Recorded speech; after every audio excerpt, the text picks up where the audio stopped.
guys. May redondo naman siya.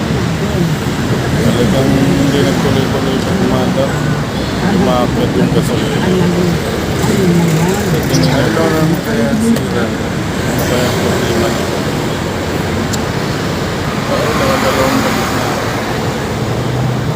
Baka fuel pump na lang ako. Lagi nasira. Ano kaya ang dahilan? Bakit lagi nasisira? Bakit ka nga po?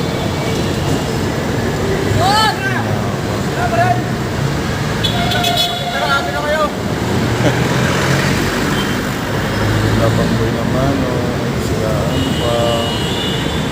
Diyos ko. Ang gagawin ko nito, antay lang ng rescue. Antay lang ko ng rescue guys. Darating din yung maya. Galing pa sa garahe namin. Thank you for watching.